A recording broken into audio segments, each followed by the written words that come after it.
Hi hello welcome to our channel. నేను నాగమణి. నీళ్లు నిధులు నియామకాల కోసం కొట్లాడి తెచ్చుకుంది తెలంగాణ. అట్లాంటి తెలంగాణను ఆంధ్ర నాయకులు అన్ని సంవత్సరాలు పరిపాలించిన ఆంధ్ర నాయకులు ఎంత దోసుకున్నారో నాకు తెలియదు. కానీ తెలంగాణ ఒక రాష్ట్రంగా ఏర్పడిన తర్వాత బీఆర్ఎస్ ప్రభుత్వం అయితే 10 ఏళ్ల పాటు తెలంగాణను పరిపాలించింది. ఆ 10 ఏళ్ల పాటు ఎన్ని ఆక్రమణలకు గురైనాయో, ఎన్ని కబ్జాలు జరిగినాయో ఇప్పటికీ కూడా అంతు చిక్కుతలేవు.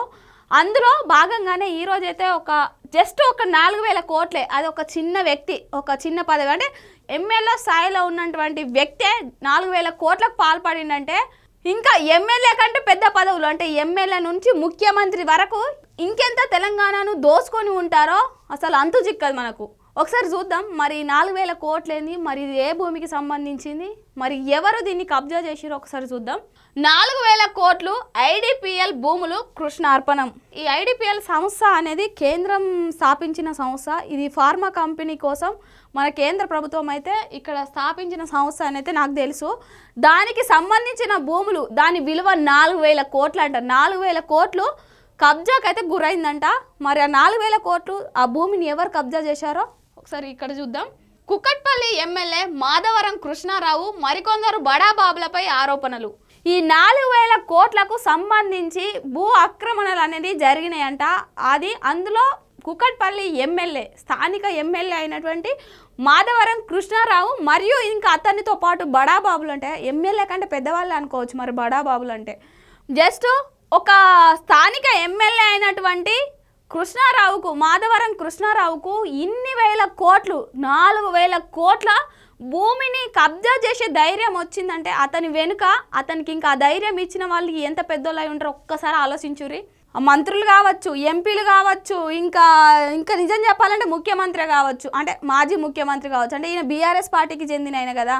బీఆర్ఎస్ పార్టీ అధికారంలో ఉన్నప్పటి నుంచి ఇప్పటి వరకు ఈయన కూడా ఎమ్మెల్యేగానే ఉన్నాడు. మరి ఇప్పుడైతే బయటకు వచ్చింది, ఇది అప్పటి నుంచి జరిగినదే కావచ్చు, ఈ రోజైతే బయటకు వచ్చింది. రాజధాని హైదరాబాద్ దేశానికే ఫార్మా క్యాపిటల్గా ఎదగడానికి మూలమైన Indian drugs and pharmaceutical limited భూములు కబ్జాకు గురవుతున్నాయని, విదేశాలపై ఆధారపడకుండా స్వదేశీ పరిశ్రమకు ఊతమిచ్చే ఉద్దేశంతో కేంద్రం ఏర్పాటు చేసిన పరిశ్రమకు రాష్ట్ర సర్కారు ఇచ్చిన భూములను కూకట్పల్లి ఎమ్మెల్యే మాధవరం కృష్ణారావు మరికొందరు బడాబాబులు కలిసి స్వాహా చేస్తున్నారని ఆ సంస్థ ఉద్యోగులు ఆరోపిస్తున్నారు.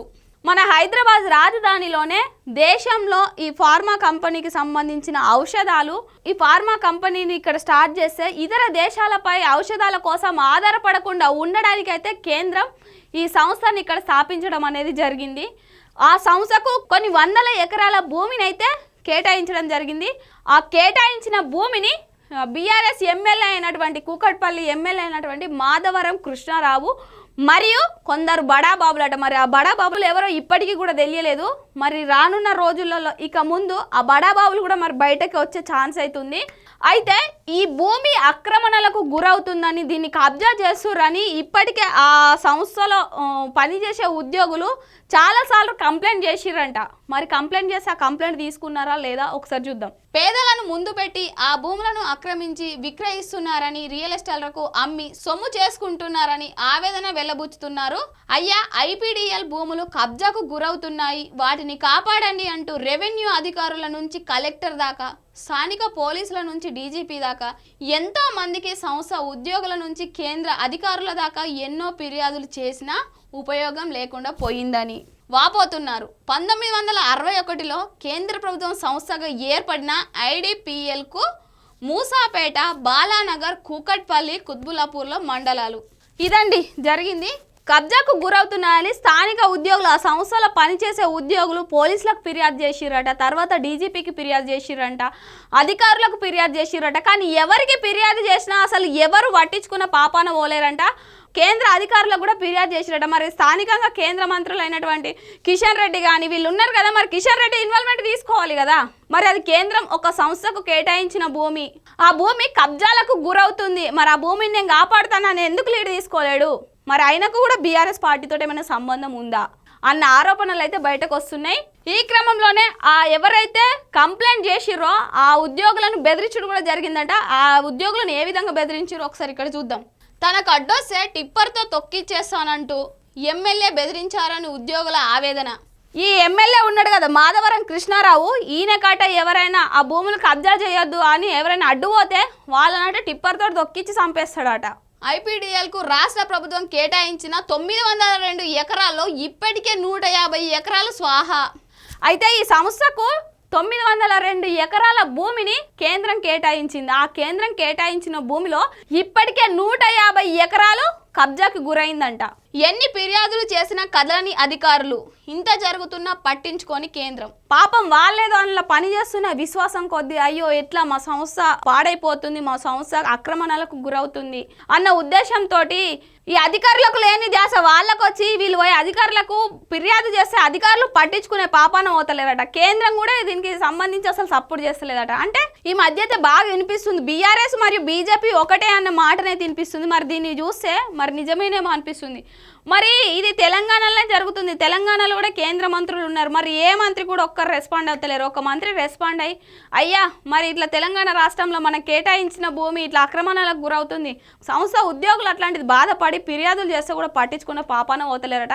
కనీసం మనమైన చర్యలు తీసుకుందామనైతే వాళ్ళు ముందుకు వస్తలేరు. మనం చూసినట్లయితే ఇంకొకటి ఇంట్లో మనం గమనించాల్సిన విషయం ఏంటంటే నిన్న మొన్న ఈ 2 లేదా 3 రోజుల క్రితం ఈయన ఉన్నాడు కదా మాధవరం కృష్ణారావు ఎమ్మెల్సీ కవితతోటి కూడా గొడవ పెట్టుకోవడం జరిగింది. ఆమెనైతే కొంచెం బెదిరించడం అనేది జరిగింది, ఆమెకు వార్నింగ్లు ఇవ్వడం అనేది జరిగింది. ఆ వార్నింగ్లకు ఆమె రీకౌంటర్ అయితే ఇచ్చింది. ఆ రీకౌంటర్లో ఏమని ఇచ్చిందంటే బిడ్డ నువ్వు చేసిన ఆక్రమణలు, నువ్వు చేసిన కబ్జాలు అవన్నీ నాకు తెలుసు. నేను కూడా బీఆర్ఎస్ ప్రభుత్వంలో ఉన్నా, నేను ఉన్నప్పుడే నువ్వు ఇవన్నీ చేసినావు. నీ పాపాల చిట్ట మొత్తం నాకు తెలుసు. నువ్వు ఇట్లనే చేసినావంటే 2 రోజులలో జస్ట్ 2 రోజులలో ఆధారాలతో సహా నీ చిట్టా బయట పెడతానైతే రీకౌంటర్ ఇవ్వడం జరిగింది. మేబీ నాకైతే అనిపిస్తుంది ఏంటంటే ఆమె చెప్పినట్టుగానే ఆమె పేరైతే బయటకు రాలేదు, కానీ సడన్గా అయితే ఇన్ని రోజుల నుంచి బయటకు రాంది. ఇప్పుడైతే ఈ 4000 కోట్లకు సంబంధించిన అవినీతి అయితే బయటకు వచ్చింది. అవినీతి మీన్స్ భూ కబ్జాలు అనే కుంభకోణం అయితే బయటకు వచ్చింది. ఇక ముందు ఇంకెన్ని ఉన్నాయో మరి వీళ్ళు చేసిన ఎమ్మెల్యేలే ఇంత ఉన్నారంటే మళ్ళీ ఇతనికి ఇంకా బడా బాబులు ఉన్నారట. ఆ బడా బాబులు అంటే మరి కేటీఆర్ కానీ, హరీష్ రావు కానీ, లేకపోతే సంతోష్ రావు గారు కానీ, లేకపోతే మరి మాజీ సీఎం అయినటువంటి కేసీఆర్ కూడా భాగస్వామ్యం ఉందా? మరి జస్ట్ ఒక ఎమ్మెల్యే అయినటువంటి ఇతనికే ఇంత ధైర్యం వచ్చిందంటే ఇతని వెనుక మరి వాళ్ళు ఉండే నడిపిస్తున్నారేమో అన్న అనుమానాలు అయితే వ్యక్తమవుతున్నాయి. మరి ఇన్ని రోజులుగా ఈ కబ్జాలకు గురవుతున్నప్పుడు మరి ఇప్పుడున్న గవర్నమెంట్ ఏం చేస్తుంది? మరి ఇప్పుడున్న గవర్నమెంట్ అయినా దీనిపైన చర్యలు తీసుకోవాలి కదా. మరి చర్యలు తీసుకోకుండా ఇన్ని రోజులు ఏం చేస్తుంది? ఏమంటారు మాకు తెలియదు, ఇన్ని రోజులు తెలియదు అంటారు కావచ్చు. ఒకవేళ సరే ఇన్ని రోజులు అంటే మీకు తెలియక ఊకున్నారు కావచ్చు. ఇప్పుడు బయటకు వచ్చింది కదా, ఇప్పుడైనా మరి చర్యలు తీసుకుంటారా? మరి పోనీ మాకు అవసరం లేదు, మేము కూడా అట్లాంటి దందాలు మస్తు చేసినాం, ఇప్పుడు వాళ్ళే బయటకు తీస్తే మావి కూడా బయటకు వస్తాయి అన్న ఉద్దేశంతో ఉంటారా? మరి ఇప్పుడున్న ప్రభుత్వం కూడా మరి ఇన్ని రోజులు అయితే చర్యలు తీసుకోలేదు. మరి ఇప్పుడన్నా చర్యలు తీసుకొని ఆ కబ్జాలను వీటిని ఆపేసి మరి ఆ సంస్థకు కేటాయించిన భూమిని కాపాడుతారా? లేకపోతే పోనీ మాకు సంబంధం లేదు, మా పార్టీలో కూడా అట్లాంటివి మస్తు జరిగినాయి, ఇప్పుడు మేము వాళ్ళనంటే వాళ్ళు మమ్మల్ని బయట పెడతారని వాళ్ళకు ఒక అండర్స్టాండింగ్ వచ్చి ఆగిపోతారా అనేది చూడాలి. మరి ఒక చిన్న జస్ట్ 4000 కోట్లే ఒక ఎమ్మెల్యే ఒక 4000 కోట్లకు సంబంధించిందే బయటకు వచ్చింది అంటే ఇంతకు ఇంకా లక్షల కోట్ల అవినీతులు కూడా జరిగినాయి. వాటన్నిటిని కూడా బయటకు తీసుకొచ్చే ప్రయత్నం అయితే జరుగుతుంది. ఆ ప్రయత్నం కూడా ప్రభుత్వం కూడా అందులో ఇన్వాల్వ్మెంట్ అవ్వాలి అని కోరుకుంటున్నాం. మరి రానున్న రోజులలో మరి భూమి కబ్జాలు అనేటివి వీటన్నింటికి ఆగిపోతాయా లేక ఇంకా కొనసాగుతాయా ఇంకా పెరిగిపోతాయా వేచి చూడాలి. మరో అంశంతో మళ్ళీ కలుద్దాం. Thank you.